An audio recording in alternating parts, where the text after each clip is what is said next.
예수 믿으면 꿈 같은 일이 일어납니다. 한 번 더 기적과 축복의 주인공이 됩시다. 우리가 지난 주간에 고난주간을 지내고 부활주의를 지냈습니다. 근데 부활주의를 설교를 한 번 하고 지나가려니까 너무 부활주의를 형식적으로 지나가는 것 같아요. 우리 이 기독교 신앙에 있어서 부활은 뺄 수 없는 가장 중요한 것인 줄 믿습니다. 모든 종교라고 한다면 기독교는 종교가 아니지만 종교라고 한다면 모든 종교에는 다 무덤이 있습니다. 그러나 기독교만큼은 무덤이 없습니다. 왜요? 사망을 이기시고 죽음을 이기시고 부활하셨기 때문입니다. 그래서 예수 믿는 저와 여러분에게 이 부활을 빼놓고 신앙생활해라, 부활을 빼놓고 예수 믿어라, 부활을 빼놓고 이런 영상을 전해준다 그러면 그것은 다 의미 없는 것입니다. 정말 영원한 하늘나라가 없고 천국이 없고 영생이 없다면 예수님의 죽음은 헛된 것이고, 우리가 아는 것처럼 바울이 고백했지만 이 세상에서 우리는 가장 불쌍한 사람들입니다. 고린도전서 15장 19절에 만일 우리가 바라는 것이 다만 이 세상뿐이라면 모든 사람 가운데 우리가 가장 불쌍한 사람, 불행한 사람이다. 여러분, 우리가 불행한 사람이 아닌 이유가 있습니다. 행복한 사람이 있습니다. 그것은 뭐예요? 부활이 있고 영생이 있기 때문인 줄로 믿습니다. 그런데 우리가 예수 믿으면서 영생을 잃어버리고 천국을 잃어버리고 천국 소망을 잃어버리고 이 땅에서 성공하고 이 땅에서 잘 되고, 그래서 그런 설교 들으려고, 그런 말씀 들으려고 그런 교회들을 쫓아다니고 그런 신앙생활을 한다 그러면 정말 우리가 예수를 바로 믿는 것인가? 다시 한번 우리 모습을 돌아봐야 되겠죠. 여러분, 부활 하나를 보고 우리는 오늘도 이 시간을 하나님 앞에 드리고 있고 우리의 물질을 드리고 있고 우리의 마음을 드리고 있습니다. 여러분, 오늘 저와 하나님에게 이 부활은 가장 소중한 것인 줄로 믿습니다. 부활은 성경에 보니까 두 가지가 있어요. 한번 따라합니다. 생명의 부활, 사망의 부활. 그래서 오늘 성경대로 말하면 여러분이 읽으신 요한계시록 21장에는 첫째, 새하늘과 새 땅, 천국으로의 부활이 있는 줄로 믿습니다. 할렐루야. 그런데 또 하나는요, 불과 유황으로 타는 못으로의 부활, 지옥으로의 부활이 있는 거예요. 사람이 죽은 것은 정해진 것입니다. 그 후에는 뭐가 있습니까? 심판이 있느니라. 히브리서 9장 27절에. 그지요? 그러면 이 땅에서 우리가 살고 결국은 이 땅에 천국에 부활할 것이냐 사망에 부활할 것이냐 둘 중에 하나가 정해진다는 거예요. 그것을 성경은 둘째 사망이다 이렇게 말합니다. 둘째 사망의 특징이 뭡니까? 영원히 죽지 않는 것이에요. 여러분, 죄송하죠. 이 땅에서는 죽지 않으려고 어떻게 돼요? 별별 애를 다 쓰죠. 그죠? 그런데 그곳에서는 어떻게 됩니까? 죽고 싶어서 애를 씁니다. 왜요? 죽음과 같은 그 어마어마한 고통이 끝나질 않는 거예요. 차라리 죽어버렸으면 좋겠는데 영원히 죽음과 같은 고통을 겪는 거예요. 그래서 우리 많은 그런 고통들이 있겠지만 특별히 우리 암 걸리신 분들 중에 말기암에 계신 분들 그 고통은요 정말 막 말로 표현할 수 없을 정도로. 그래서 한 번씩 아프면요 막 정말 죽어버렸으면 좋겠더라 차라리. 그런 얘기들을 많이 하시죠. 여러분도 이제까지 인생을 사시면서 여러 가지 육신으로 또 마음으로 정말 죽기보다 더한 고통, 정말 죽어야 되겠다 이런 생각을 할 만한 고통들을 아마 몇 번씩은 다 겪으시리라 생각이 됩니다. 그런데 이 두 번째 사망은요, 저 지옥으로의 부활은요, 정말 죽고 싶어도 죽을 수 없는 그런 죽음의 삶을 살 수밖에 없습니다. 오늘 저와 여러분이 소망하는 부활은 생명의 부활이고 새하늘과 새 땅의 부활인 줄로 믿습니다. 그러면 여러분이 생명의 부활에 중요한 두 가지 개념이 있어요. 한번 따라합니다. 회복, 부흥. 그래서 여러분이 생명의 부활, 천국으로의 부활은 회복과 부흥의 역사가 있습니다. 그래서 여러분이 첫 번째 따라 하실 것은 주보 뒤에도 나오는데 예수님의 부활에는 따라합니다. 회복의 은혜가 있습니다. 무슨 은혜가 있다고요? 회복의 은혜가 있어요. 그래서 이 회복에는 또 작게 세 가지 이 특징이 있는데 먼저는 생명으로의 회복이 있습니다. 여러분, 부활은 모든 죽음에서 생명으로 회복되는 줄로 믿습니다. 그래서 우리가 예수 믿는 건 전도할 때 뭐라고 그래요? 예수 믿으면 병 고침 받습니다. 예수 믿으면 문제가 해결됩니다. 아멘이 안 하시네요. 예수 믿으면 행복해집니다. 예수 믿으면 남편과 아내와 속썩이던 자식이 정신 차립니다. 속썩이는 자녀가 없으신가 봐. 아멘 소리가 별로 안 크신 거 보니까. 예수 믿으면 모든 것이 변화가 난대. 근데 그 특징이 뭔지 아십니까, 여러분? 슬픔과 절망이 기쁨으로 바뀌는 줄 믿습니다. 낙심과 절망이 소망으로 바뀌는 줄로 믿습니다. 그래서 우리는 이걸 뭐라고 그래요? 부활신앙이라고 그래요. 여러분, 전에도 말씀드렸지만 저는 저희 아버님이 이제 제가 고등학교 때부터 아프시다가 신학교 졸업하시던 해에 저의 졸업식이 끝나고서 몇 주 안 돼서 하늘나라를 가셨어요. 어떤 분들은 그러다고요. 그때는 전도사니까 김 전도사 저 중간에 아버지 데려가시면 저 신학조 때려칠까봐 졸업장 밖에 하고 데려가셨다고. 그런 얘기도 하더라고요. 뭐 다 일리가 있는 말이겠지. 근데 저는 몇 번 말씀드렸지만 저희 아버님 돌아가실 때 너무 마음이 안 좋았어요. 왜냐면 정말 병이 나와서 회복돼서 정말 우리 장로님들처럼 교회에서 장로님 돼가지고 아들 목회하는데 어떻게 해요? 대답들을 안 하셔요. 어떻게 밀어줘야 돼, 이기래 집사님? 아이고, 너무 좀 고상하고. 어떻게 밀어줘요? 팍팍 좀 밀어줘요. 할렐루야. 저 그럴 줄 알았어요, 저는. 근데 시름시름 할 때가 겨우 졸업장 받았는데, 그 졸업하느라 또 얼마나 힘들었겠어요. 맨날 아르바이트하고 뭐, 저 노가다 저 찔통도 매보고요. 싱크대도 매보고요. 하여튼 뭐 종류별로 해봤어요. 예. 그러고 뭐 전도사 한다고 그 어린 나이에 아버지 입던 양복 입고 가가지고, 20살짜리가 가가지고 자기보다 더 나이 많은 그 청년들, 선생님들, 집사님들 앞에서 그 사역하는 게 쉽지는 않더라고요. 그런데 이게 낫지는 않으시고 하늘나라 가버리셨단 말이에요. 너무 마음이 아파요. 그러니까 돌아가시고 나서 정말 마음이 안 좋았어요. 근데 설상 꿈도 꿨는데 뭘 꿨냐면 그 꿈속에서 저한테 하얀 옷을 입고 누워 계신데 조금만 더 기도하지. 조금만 더 기도하지. 야, 그 꿈을 꾸고 나니까 더 괴롭더라고요. 예. 그게 뭐 너무 길게 말씀드릴 수는 없으니까 그래서 제가 오죽하면 살아계실 때가 아니라 돌아가셨을 때 기도원에 가서 3일 금식하면서 기도했어요. 너무 마음이 괴로워서. 내가 기도가 부족해서 돌아가셨나. 그래가지고 막 기도를 하는데 하나님이 주신 음성이 요한복음 3장 16절 하나님이 세상을 이처럼 사랑하사 독생자를 주셨으니 이는 저를 믿는 자마다 멸망하지 않고 영생을 얻게 하려 하심이라. 믿으시면 아멘 하시기 바랍니다.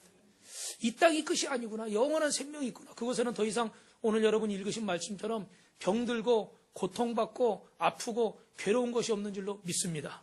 한 8년 9년을 그렇게 누워 계시니까 뭐 얼마나 여러분 여러 가지 어려움이 생겼어요. 뭐 경제적인 것부터 뭐 뻥끗하면 119에 실려가야 되고 이러니까 뭐 집안에 그렇게 많이 아픈 사람이 한 분 있으면 식구들이 어떻게 사는 것 같지 않죠. 그냥 매일 긴장해야 되고 어디 편히 놀러 갈 수도 없고 뭐 뭘 먹어도 그냥 가슴 편안하지 않고 그냥 이 문제만 좀 해결됐으면 좋겠고 뭐 그런 마음이 있잖아요. 그죠? 그랬는데 이 말씀을 받으면서 야, 그렇구나. 이 땅이 끝이 아니구나. 저 하늘나라에서 이제 우리 아버지가 더 이상 병원 가지 않아도 되고 주사 맞지 않아도 되고 고통받지 않아도 되고 자식들한테 미안해하지 않아도 되고 할렐루야. 여러분 그게 부활신앙이에요. 사망에서 생명으로 고통과 절망에서 소망으로 여러분 그런 소망 가지시길 주님의 이름으로 축원합니다. 또 하나는 아름다움으로 회복돼요. 오늘 말씀 가운데 하나님 예비하신 새하늘과 새 땅은 신부가 신랑을 위해서 단장한 것처럼 아름답다고 그랬습니다. 여러분 저와 여러분의 모습은 죄로 말미암아 우리의 하나님의 형상을 우리가 잊어버렸죠. 그죠? 그런데 우리 어른들이 그러잖아요. 우리 젊은 처녀 총각들한테 야, 뭐 좀 이쁘거나 뭐 살이 빠져서 날씬해지거나 이러면 뭐라 그래요? 야, 시집갈 때가 됐나 보다. 네, 그래요. 저는 예전에 그 어른들이 그런 얘기하면 잘 무슨 뜻인지 몰랐는데 저도 이제 조금 세상을 살다 보니까 또 청년들을 오래 보다 보니까 느끼겠더라고요. 저 친구가 조금 이뻐지고 조금 뭐 날씬해지고 뭐 그래요. 보면 어떻게 해요? 남자친구가 생겼어요. 또 남자는 누구요? 여자친구가 생겼어요. 멋을 안 부르던 친구가 막 머리를 빗고 막 그냥 이래요. 자기가 사랑하는 사람이 생긴 거예요. 그 좋아하는 사람이 생기니까 표정이 어떻게 돼요? 우리 송 권사님 표정처럼 저렇게 빵긋빵긋. 할렐루야. 왜 공장로님이 아멘을 안 하실까요? 빵긋빵긋 이렇게 웃는 거예요. 그죠? 그러니까 어떻게 돼요? 저 친구 뭐 좋은 일이 있구나. 예. 그리고 실제로 정말 또 뭐 결혼식 하면 이게 여자분들은 드레스 입어야 되잖아요. 드레스. 그러니까 어떻게 돼요? 살도 빼야 돼. 좀 허리살도 집어넣고 막 이래야 돼요. 그죠? 예.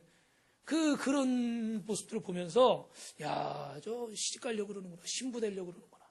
근데 우리가 정말 하나님을 부활하신 주님을 만나면 우리의 잃어버렸던 하나님의 형상, 그 아름다운 형상이 여러분 하나님의 형상으로 아름다운 형상으로 회복되는 줄로 믿으시면 아멘 하시기 바랍니다. 그래서 여러분 사람도 미워질 때가 있고 흉해 보일 때가 있죠. 그죠? 그러나 부활의 날에는 그 얼굴이 주님처럼 아름다워지고 죄로 말미암아 잃어버렸던 하나님의 형상을 회복하는 줄로 믿습니다. 또 하나는 따라합니다. 완전하게 회복됩니다.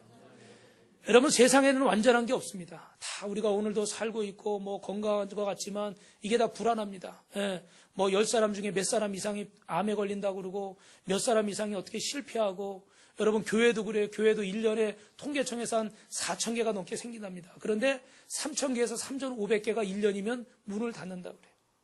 이 경인 지역에만 해도 제가 말씀드렸죠. 3,000개가 넘는 교회가 10명 이하로 모인답니다. 10명 이하로 자기 식구들하고 몇 사람 모이는 거예요. 그러니 여러분, 뭐 예를 들어서 이 세도 내야 되고 뭐 전기세도 내야 되고 운영도 해야 되는데 운영할 수가 없겠죠. 그죠? 그러니까 그런 이유들로 인해서 어떻게 돼요? 교회가 문을 닫아버리는 거예요. 또 뭐 다툼이 있거나 또 여러 가지 영적 전쟁에서 패해서 문을 닫게 되는 경우가 있죠. 그러니까 여러분, 교회도 이렇게 목회도 하면서 어떻게 해요? 불안합니까? 안 불안합니까? 불안하죠. 이번 주에는 우리 성도님이 나왔는데 저분이 다음 주에도 나올 것인가? 걱정이 되죠. 그렇죠? 사람의 일은 완전하지 않습니다. 내가 오르는 직장 출근해서 월급 받았고 이달은 이렇게 살았지만 다음 달은 어떻게 될 것인가? 내년은 어떻게 될 것인가? 항상 우리는 불안하고 초조합니다. 그러나 여러분, 성경에 보면 천국은요, 눈물도 없고 애통도 없고 완전한 곳인 줄로 믿습니다. 그래서 오늘 저와 여러분이 읽었던 말씀 4절 한번 읽어볼까요? 시작. 모든 눈물을 그 눈에서 닦아주시니 다시는 사망이 없고 애통하는 것이나 곡하는 것이나 아픈 것이 다시 있지 아니하리니 처음 것들이 다 지나갔음이러라. 믿으시면 아멘 하시기 바랍니다. 여러분, 영어 사전에 보면 이 부활이라는 단어가 3가지로 나와 있습니다. Resurrection, Restoration, Revival. 부활, 회복, 부흥, 이렇게 돼 있어요. 그러니까 여러분, 부활의 주님을 만나는 사람은 그 삶이 회복되는 줄로 믿습니다. 어떻게 해요? 완전하게 해요. 주님을 믿지 않으면 여전히 불안합니다. 스트레스와, 오늘도 어떤 분, 그 지난주에 오신 분, 또 성전 오셔야지 그랬더니, 너무, 막 그냥 먹은 걸 다 토하고 막 이래가지고 몸이 안 좋다는 거예요. 왜 그런가 했더니 다른 이유도 없는데 내시경에도 괜찮은데, 뭐 때문에요? 스트레스. 이런저런 근심, 걱정. 자식은 지금 나이가 한참 됐는데, 얘가 이혼해가지고 또 와가지고 저러고 있고, 이렇게 딸네 집은 이렇고, 자신은 나이가 이제 70, 내일 모레 80이 돼가는데, 몸은 점점점 늙어가는데, 경제적인 환경은 점점 어렵고, 자식들을 사는 건 다 그렇고, 속이 어떻게 해요? 속이 터져요. 새까맣게 타요. 그러니까 누가 걱정하라고 얘기 안 해도 스스로가 어떻게 마음에 걱정인 거예요. 그런 스트레스들. 여러분, 이 땅의 삶은 완전하지 않습니다. 그러나 부활하신 주님을 만나면 삶의 소망이 생기고, 여러분 좀 전에 인사했죠? 옆에 분으로 다시 한번 인사합시다. 예수 믿으면 꿈 같은 일이 일어납니다. 꿈 같은 일이 일어난다는 게 뭐예요? 삶이 회복되는 거예요. 포로되었던 이스라엘 백성 70년간 포로 생활하고 430년간 애굽에서 포로 생활했던 그들이 하나님이 약속했던 가나안 땅에 들어오게 되고, 70년간 바벨론에서 포로 생활했던 그들이 하나님이 약속의 땅에 돌아오는 놀라운 역사와 기적이 일어나는 거예요. 그래서 시편 기자가 뭐래요? 꿈꾸는 것 같았다. 예수님을 믿으니까 꿈 같은 일이 일어나고, 예수님을 믿으니까 천국 같은 삶을 살게 되는 줄로 믿습니다. 오늘 여러분, 예수 믿는데도 내 마음이 지옥 같은 분이 있습니까? 그럴 때 있죠. 그죠? 뭐 한두 번 그런 걱정이 들어올 수 있어요. 그러나 계속 내 마음에 평안이 없다, 불안하다? 부활의 주님을 만나시기 바랍니다. 오늘 이 시간에 기도할 때, 내가 부활의 주님을 제대로 못 만났구나. 내가 예수 믿는다고 왔다 갔다만 했지, 정말 내 안에 부활의 소망이 없었구나. 내가 예수님을 다시 만나야 되겠다. 작정하고 기도하고 예비하십시오. 그때 여러분이 회복되고, 가정도 회복되고, 자녀도 회복되고, 인생도 회복되고, 직장 사업장도 회복될 줄로 믿습니다. 이 나라 인민족도 회복되기를 주님의 이름으로 축원합니다. 그때 리바이벌, 진정은 어떻게 돼요? 부흥 역사가 일어나는 거죠. 사랑하는 성도 여러분, 우리가 주님이 오시는 그때는 알 수 없습니다. 주님이 그 시간을 가르쳐 주시지 않았어요. 그러나 부활의 능력은 오늘 이 시간에 우리가 이 자리에서 경험하게 되는 줄로 믿습니다.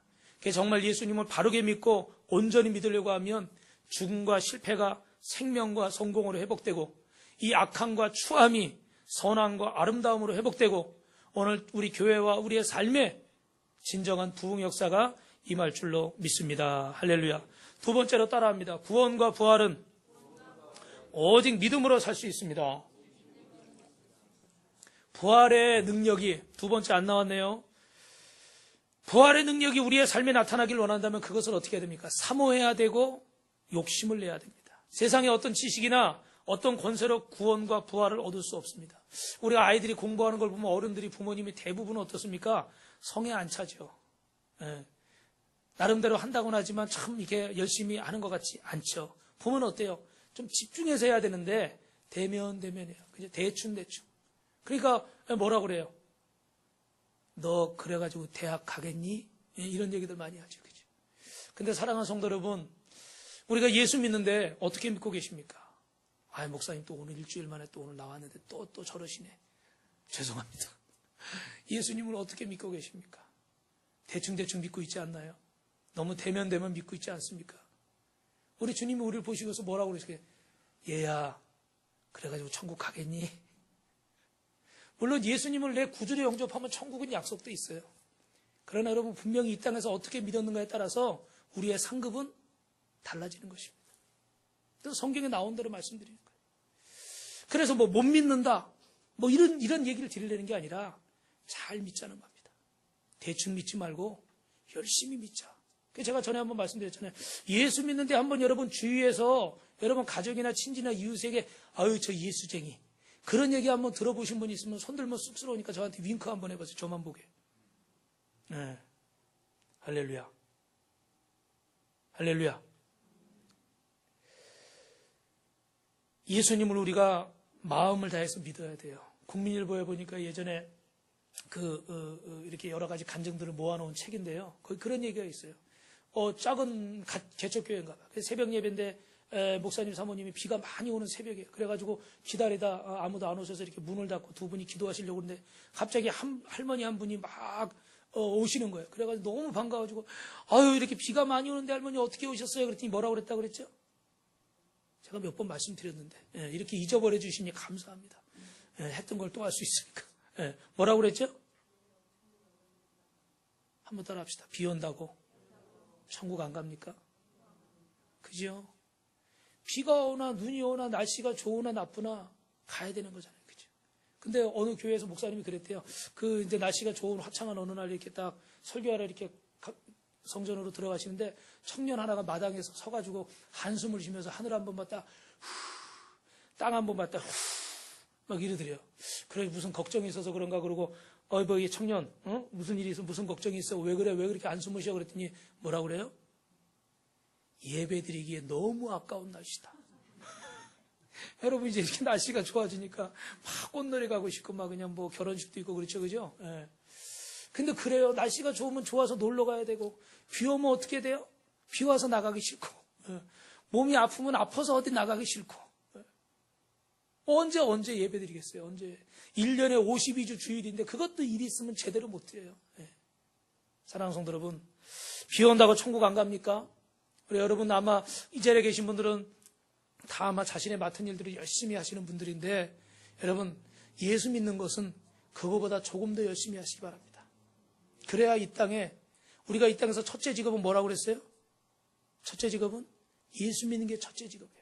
둘째 직업이 선생님이고 예를 들어 직장인이고 변호사고 의사고 아무리 좋아도 예수 믿는 게 첫째 직업이 되시길 주님의 이름으로 축원합니다. 성경은요 다 주여 한다고 천국 가는 게 아니랍니다. 다 교회 다닌다고 하나님 나라 가는 게 아니래요.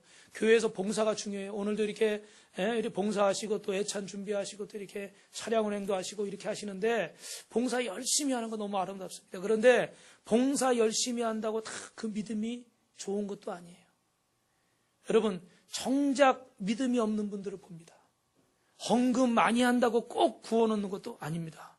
오직 구원은 부활의 기적은 믿음으로 얻는 줄로 믿습니다. 여러분 찬송가 544장 예전 찬송가 344장에 보면 이런 찬송이 있잖아요. 울어도 못하네, 힘써도 못하네, 참아도 못하네. 저는 이 찬양을 고등학교 때 어떤 신앙생활하면서 제가 갈등이 생겼어요. 나름대로 신앙생활 하려고 그러는데 마음대로 되지 않아요. 왜냐하면 죄악된 그런 본성들이 있으니까 그래가지고 매 순간순간 갈등하고 고민해요. 그래서 이 고민을 얘기하니까 우리 목사님이 이 찬송가 344장을 가서 펴봐라. 딱 펴보니까 울어도 못하네, 힘써도 못하네, 참아도 못하네. 울어도 힘써도 참아도 말과 뜻과 행실을 바꾸지 못하는데 뭐 하면 하겠네? 믿으면 하겠네. 할렐루야. 할렐루야. 여러분 믿으면 하는 거예요. 오늘도 내가 이 말씀 듣고 그래 내가 예수님 한번 열심히 믿어봐야 되겠다. 막 노력합니다. 힘써봅니다. 참아봅니다. 뜻대로 될까요? 안 될 경우가 많습니다. 왜요? 원수마귀가 가만 안 두거든요. 계속 방해하고 애들 말로 태클 걸고 바쁘게 만들고 힘들게 만들고 맘상하게 만들고 아프게 만들고 뭐 별의별 일들이 막 생겨요. 뭐 하면 하겠네? 믿으면 하겠네. 하나님의 약속의 말씀 붙잡고 주님 나는 부족합니다. 그러나 주님께서 나를 도와주시면 제가 승리할 줄 믿습니다. 잘 될 줄 믿고 꿈 같은 일이 일어날 줄 믿습니다. 믿음으로 기도하는 겁니다. 여러분 정말 믿음으로 하나님 앞에 서는 자가 기적과 축복의 주인공이 될 줄로 믿습니다. 여러분 때때로 아무 연락하지 않고 우리 성도들 가정에 신방하는 경우가 그전에 있었어요. 대부분의 성도는 너 오셔서 너무 감사하다고 나름대로 막 대접도 하고 막 무엇이든 내주려고 막 그렇게 합니다. 참 겸손한 마음으로 그렇게 하시는데 가끔 어쩌다 한번 신방 오는 걸 아주 갑자기 오니까 불편해하는 분들이 있어요. 어떨 때는 불신 남편이나 아내 때문에 그냥 문전 박대를 당하고 쫓겨나는 경우도 있습니다. 뭐 그냥 자기 할 일에만 막 몰두한다든지 아니면 귀찮은 장사꾼 대하듯이 좀 믿음이 부족한 분들은 또 그렇게 성의 없이 대하는 경우도 사실 있어요. 여러분 환영받지 못하는 손님처럼 고달픈 경우가 없습니다. 누구도 반겨주지 않는다는 것처럼 외로운 것도 없습니다. 그런데 우리 예수님은 이보다 더 하셨습니다. 그분은 이 괴로움을 친히 담당하셨지만 그분의 이 십자가의 의미도 사람들은 알지 못했고 로마 사람들은 먹기를 즐겨하고 우상 숭배하고 사치하고 타락하고 방정했고 히브리인들은 로마의 식민지가 되어서 내일을 기대할 수 없는 나날을 보내면서 이미 오신 메시아를 맞아들일 생각을 하지 않고 메시아가 오기만 기다리고 있었어요. 그 2000년 전에 그 조상들이 이집트에서 노예살이 할 때처럼 한숨만 쉬고 있었습니다. 그 누구도 베들레헴에서 나시고 나사렛에서 자라신 마리아의 아들이 인류를 구원할 자기들이 그렇게 오랫동안 기다려왔던 메시아라는 것을 깨닫지를 못했습니다. 첫 번 크리스마스의 밤에도 어린 양으로 이 땅에 오신 이 독생자의 영광을 볼 수 있었던 사람들은 몇 사람 되지 않습니다. 우리가 아는 것처럼 빈들에서 양치된 몇 명의 목사들과 동방에서 별을 보고 찾아왔던 3명의 박사들, 그리고 요셉과 마리아, 그리고 외양간에 있던 동물들만이 이 땅에 오신 예수님을 맞이할 수가 있었습니다. 사랑하는 성도 여러분, 아무도 예수님의 오심을 사모하지 않고 기적을 행하셨을 때도 예수님을 영접하지 않았습니다. 예수님의 인생은 철저하게 외면당하셨고 평생 머리 둘 곳도 없이 고독하셨어요. 그리고 십자가에서 죽으시기까지. 예루살렘에 올 때는 사람들이 다 어떻게 했습니까? 종려나무 가지 흔들면서 호산나 다윗의 자손 찬송하려다 우리의 구세주라고 외쳤습니다. 그러나 그분이 법정에 끌려가실 때 단 불과 5일도 지나지 않아서 그들은 예수님을 십자가에 못 박으라고 소리쳤고 예수님을 죽였습니다. 배신당하신 철저하게 환영받지 못한 이 메시아. 그래서 구레네 시몬이 그 십자가를 대신 졌을 때 그 전해지는 이야기에 하면 대신 지고 왔는데 그 아이들과 함께 번제를 드리러 왔거든요. 근데 두 아이들이 함께 있다가 아버지가 끌려가서 십자가를 졌잖아요. 그리고 왔는데 보니까 아이들이 막 울먹울먹한 거예요. 왜 그러니 그랬더니 하나님 앞에 번제를 드려야 되는 이 양을 잃어버렸다는 거예요. 그때 구레네 시몬이 그랬답니다. 괜찮다. 하나님의 어린 양이 우리를 위해서 십자가를 지시고 죽으셨다. 이제 더 이상 양이 필요해요, 안 필요해요? 필요하지 않다. 할렐루야. 그래서 나중에 이 자녀들이 초대교회에 위대한 사도들이 되고 위대한 종들이 된 줄로 믿습니다. 2000년 전에도 예수님은 환영받지 못하셨죠. 손님이고 외면당한 고독한 메시아였습니다. 그런데 사랑하는 성도 여러분, 오늘날도 그렇게 예수님이 사모하고 기다리는 사람이 많지는 않습니다. 오늘 이 자리에 계신 우리 성도님들, 빛과 소금교회 성도님들, 정말 예수님을 사모하고 오직 믿음으로 주님을 바라보십시오. 그래서 여러분을 통해서 부활의 역사와 부활의 기적이 일어나시길 주님의 이름으로 축원합니다. 할렐루야. 우리 옆에 분하고 인사합시다. 오직 믿음으로 부활을 맞이합시다. 마지막입니다. 예수님의 부활은 따라합니다. 마란아타. 마란아타. 여러분 아마 마란아타라는 용어는 처음 들어보실 거예요. 초대교회 성도들은 예수님의 재림이 임박했다고 믿었습니다. 이제 곧 내일이면 예수님이 다시 오실 것으로 굳게 믿었어요. 그래서 그 혹독한 박해와 혼란을, 고문을, 환란을 참고 이겨낼 수가 있었습니다. 이 신앙을 헬라어로 마란아타, 주께서 곧 오실 것이다. 미래 의지형이죠.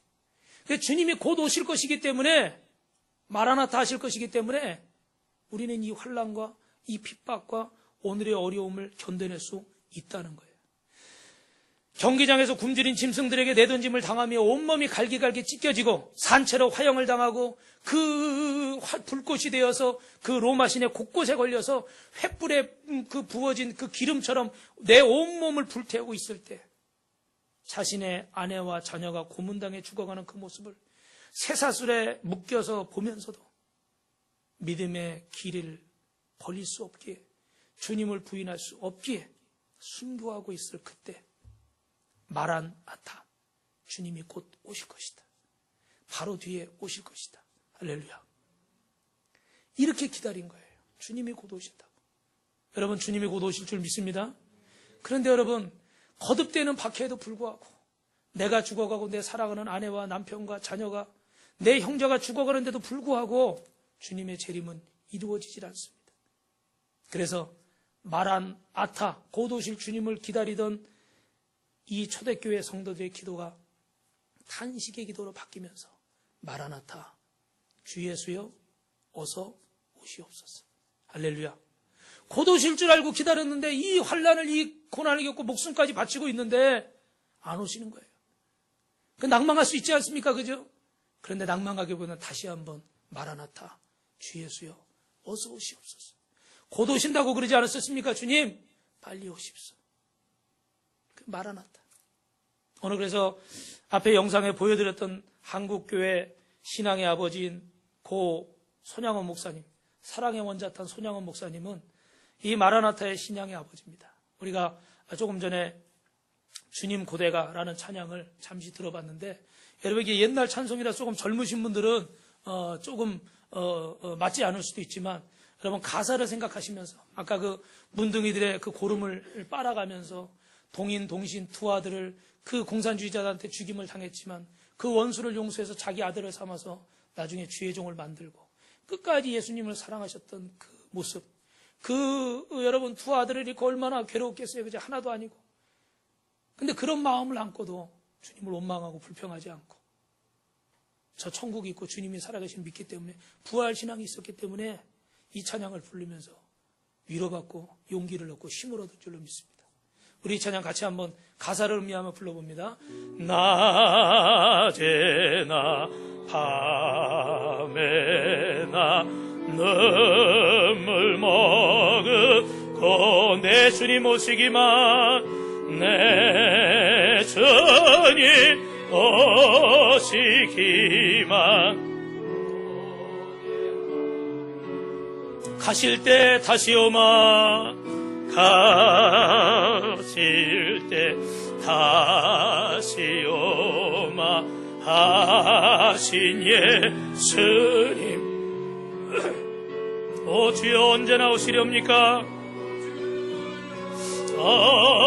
언제나 오시려 고적하고 쓸쓸한 빈들판에서, 고적하고 쓸쓸한 빈들판에서 희미한 등불만, 희미한 등불만 밝히어 놓고 오실 줄만 고대하고, 오실 줄만 고대하고 발다리 오니, 주여 새나 오시렴. 먼 하늘 이상한 구름만 떠도, 먼 하늘 이상한 구름만 떠도 행여나 내 주님, 행여나 내 주님 오시는가. 아멘. 머리 들고 멀리 멀리 바라보는 마, 오 주님 언제나 오시렵니까? 주님 언제나 오시렴. 내 주님 자비하신 손을 붙잡고 내 주님 자비하신 손을 붙잡고 면류관 벗어들고 찬송부 주님 계신 그곳에 가고 싶어요. 주님 계신 그곳에 가고 싶어요. 오 주여 언제나 오시렵니까?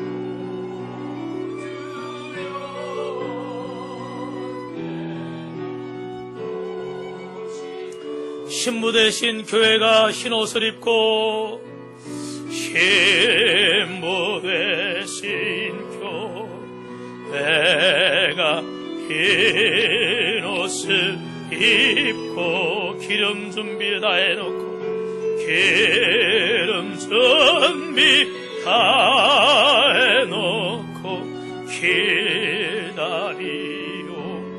도적같이 오심하고 도적같이 오심하고 드신 예수님 오주여 오주여 제나 오시렵니. 천년을 하루같이 기다린 주님 천년을 하루같이 기다린 주님 내 영혼 당하는 것 내 영혼 당하는 것 볼 수 없소서. 이 시간도 기다리고 이 시간도 기다리고 계신 예수님 오주여 이 시간에 오시옵소서.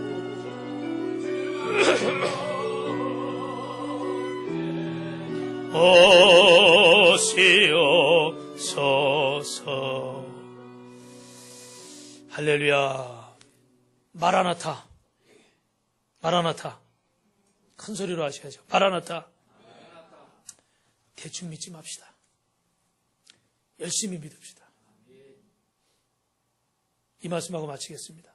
이번 주 여러분 우리 새벽 말씀, 큐티 말씀이 에스라 말씀이에요. 제가 오늘 새벽 개인 묵상인데 6장 1절부터 12절에 보니까 여러분 에스라하고 스룹바벨 예수아가 이 고레스 왕의 칙령을 통해서 정말 70년 만에 꿈같이 그 약속의 땅에 돌아오잖아요. 그런데 다 돌아온 게 아니라 어떻게 돼요? 일부분만 돌아왔죠. 왜요? 그 땅은 다 황폐하고 지금 거기서 70년 동안 살면서 어떻게 돼요? 그 살만한 곳이 됐기 때문에. 그리고 그때 당시 역사 기록에 보면 이 유대 백성들에게 어떤 직업을 줬냐면 고리대금, 지금으로 말하면 무슨 얘기예요? 금융업하는 일을 줬어요. 돈 빌려주고 이자 받고. 그 지금도 여러분 미국의 골드만삭스니 이런 중요한 그런 회사들 보니까 다 거기 중심에 누가 있습니까? 유대인들이 있죠, 그죠? 그게 벌써 수백 년 전부터 이렇게 그 뿌리가 있었던 거예요. 금융업에. 우리보다는 이 사람들이 눈이 훨씬 밝아요. 근데 그 돌아온 대로 다 돌아오지 않습니다. 왜? 그곳에 가면 고생하니까, 힘드니까, 어려우니까. 그런데도 순종해서 돌아온 하나님 백성들이 성전을 착 세우려고 헌신하면서 공사합니다. 그런데 처음에 이방인들이 어떻게 돼요? 우리들도 돕겠다 그랬다 안 되니까 본색을 드러내죠. 원수마귀는 처음에는 어떻게 부드럽게 다가와요. 그죠? 근데 우리가 착 부인하면, 거부하면 그때 어떻게 본색을 드러내요. 여러분 원수마귀에게 미혹되지 마시기 바랍니다. 예. 이단들이 보면 아주 그럴싸하게 오잖아요. 그죠? 그게 다 미혹되는 거예요. 그래 안 하니까 어떻게 방해합니다. 왕에게 조서를 바쳐가지고 이들이 이 성을 예루살렘 성을 세우면 조공도 안 바칠 거고 이 나라에 큰 피해가 있을 거라고. 그래서 왕이 공사를 못하게 만들어요. 그래서 무려 15년 16년 동안 다리오 왕 2세 때까지 성전 공사가 멈춰버립니다. 그런데 여러분 그중에 그 이유가 여러분 이 환경적인 것도 있었지만 또 뭣도 있었습니까? 학개와 스가랴서의 말씀에 보면 이 백성들의 마음에 그럼에도 불구하고 하려면 할 수 있어요? 없어요? 할 수 있어요. 여러분 어려우시지만 그럼에도 불구하고 순종하려면 할 수 있는 줄로 믿습니다. 할렐루야. 왜요? 자신들을 위해서는 지붕이 편벽한 집을 짓고 하나님의 저는 지금 지붕도 없이 뼈대만 섰다가 16년 동안 멈춰서 비가 새는데 그건 등한시한 거예요. 그래서 아게와 스가랴 선지의 말씀을 통해서 이스라엘 백성들이 깨닫고 다시 한번 회개해서 성전공사를 시작합니다. 16년 만에. 그런데 여러분 거기 그 팔레스틴에 지키고 있던 그 총독 다뜬 애가 야 너희들 이거 왕이 짓지 말라는데 왜 짓느냐? 그러니까 이스라엘 백성들이 지도자들이 뭐라 그럽니까? 고레스 왕이 하나님이 고레스 왕을 통해서 이 성전을 짓고 우리를 돌려보내면서 이 성전을 짓고 그 왕국을 위해서 기도해달라고 이건 왕이 명령한 겁니다. 그러니 좀 도와주십시오. 막지 마십시오. 그러니까 이 다뜬 애가 다른 왕과 다른 총독 같은 무시했을 텐데 하나님이 협력해서 선을 이루시는 줄로 믿습니다. 여러분이 순종하고 하려고 그러면 하나님이 길을 여셔요. 안 되는 것 같지만 하나님 앞에 기도하면 하나님이 도울 자를 허락하시고 영권과 인권과 물권을 주시는 줄 믿습니다. 하려고 하면요. 순종하려고 하면. 그래서 이 다뜬 애 마음을 감독해서 이 총독이 다시 그 전에 이 재판관들, 서기관들은 막 조서를 올려가지고 못하게 방해했는데 이 총독은 왕에게 다리오 왕에게 조서를 올리는 거야. 이러이러해서 유대 백성들이 이거 고레스 왕이 이렇게 허락을 했답니다. 이거 어떡할까요? 그랬더니 다리오 왕이요. 야, 이 서류 좀 찾아봐라.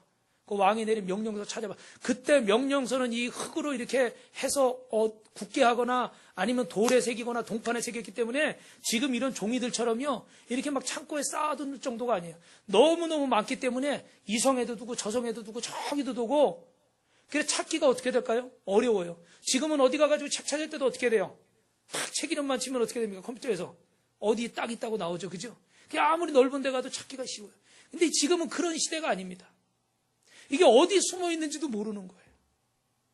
그런데 누가 역사하십니까?